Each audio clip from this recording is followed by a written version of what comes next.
क्या मोबाइल ही बन रहा है आपके घर में लड़ाई झगड़ों की वजह?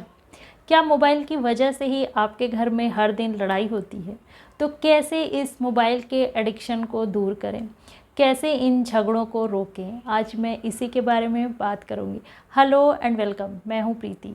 तो चलिए स्टार्ट करते हैं और इसी के बारे में बात करते हैं। यह एडिक्शन तो अमूमन सभी को है। मैक्सिमम लोग जो हैं वो अपने फ़ोन पर हर वक्त लगे रहते हैं। अगर कोई सच में कोई काम कर रहा है या उसका काम ही ऐसा है कि उसे फ़ोन का यूज़ करना होगा, वो अपने फ़ोन से अपना काम कर रहा है, तो वो बात समझ में आती है, वो चीज़ें ठीक है। बट वो भी एक लिमिट में किया जा सकता है। अपने लिए, अपनी फैमिली के लिए टाइम निकाला जा सकता है। जिन्हें कोई काम नहीं रहता है वो भी हर वक्त फ़ोन में लगे रहते हैं, स्क्रॉल करते रहते हैं।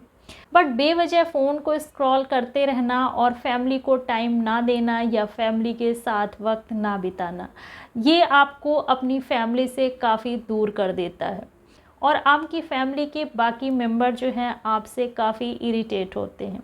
यही वजह है कि आप उनसे मन से कनेक्ट नहीं हो पा रहे हैं, उनसे आपके डिस्टेंस जो है वो बढ़ने लगते हैं। अगर आपका किसी के साथ कोई कन्वर्सेशन ही नहीं हो पा रहा है तो ऐसे फिर साथ रहने का क्या फ़ायदा। अगर किसी की दुनिया उसका फ़ोन ही है तो उससे अकेला इंसान दूसरा कोई नहीं हो सकता है। आप भले ही सोशल मीडिया पे हैं और आप हर चीज़ के बारे में जान रहे हैं, आप खुद को अपडेट कर रहे हैं, बट फिर भी आप काफ़ी अकेले हैं। जब तक आप किसी से फ़ेस टू फेस बात नहीं करते हैं या फिर आपका आई कांटेक्ट किसी से नहीं होता है या फिर हम फिज़िकली किसी के टच में नहीं रहते हैं, तब तक आप किसी से भी कनेक्ट नहीं हो सकते हैं। हम किसी से आई कांटेक्ट रख कर के बात करते हैं फ़ेस टू फेस, तो इससे हमारा रियल टच जो है वो बना रहता है और हम मन से एक दूसरे से कनेक्ट होते हैं। फ़ेस टू फेस बात करने से जो चीज़ हम नहीं भी कहते हैं वो भी सामने वाला फील करता है, क्योंकि उसे हमारी इंटेंशन, हमारे फेस का एक्सप्रेशन समझ में आता है, उसे ये सारी चीज़ें दिखाई देती हैं।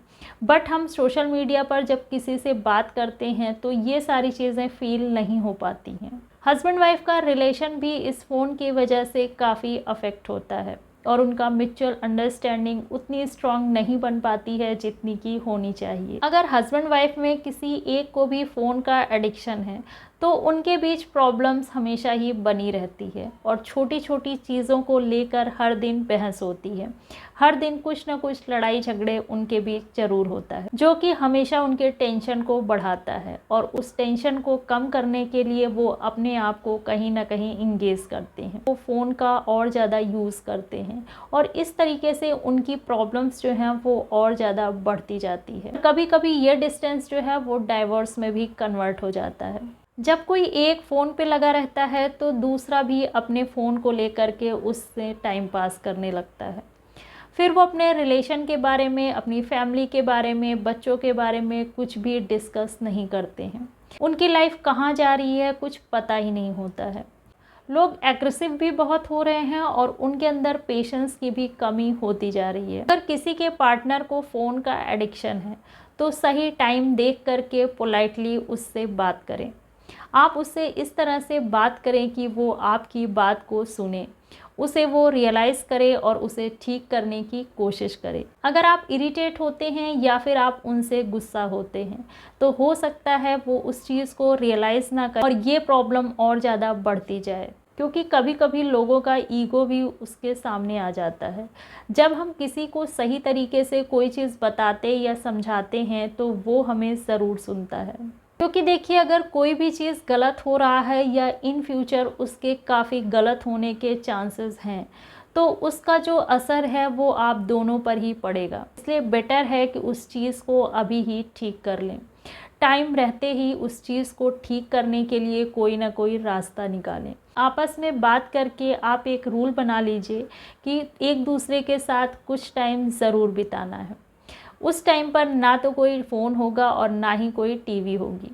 एक दूसरे से बातें करना है, हंसी मजाक करना है या फिर कोई चीज़ डिस्कस करनी है, अपने बारे में, अपनी फैमिली के बारे में कुछ ना कुछ बातें करनी है बिना किसी डिस्ट्रैक्शन के। वो टाइम सिर्फ और सिर्फ फैमिली का होगा। अगर इससे भी बात नहीं बन रही है और आपका पार्टनर आपको सुनने को तैयार नहीं है या उसका ये एडिक्शन उससे दूर नहीं हो रहा है, तो फिर आप कंप्लेन करना छोड़ दीजिए। अपने आप को फ़ोन से हट कर किसी प्रोडक्टिव काम में लगाइए। कुछ अच्छा, कुछ प्रोडक्टिव काम करेंगी तो आपके अंदर अच्छे चेंजेस आएंगे और ये चेंजेस जब आपके पार्टनर को फील होगा तो वो आपको ज़रूर से ज़रूर एडमायर करेगा और हो सकता है वो खुद भी अच्छे चेंजेस अपने अंदर लाने का ट्राई करे। कभी कभी कोई चीज़ अगर हम नहीं ठीक कर पाते हैं तो उसे हमें फिर छोड़ देना चाहिए और ख़ुद को किसी अच्छे काम में लगा लेना चाहिए। इससे चीज़ें धीरे धीरे करके अपने आप ही कभी कभी ठीक हो जाती हैं। वीडियो को लाइक, शेयर और सब्सक्राइब करिए। मिलती हूँ अगले वीडियो में। Thank you for watching. Bye bye.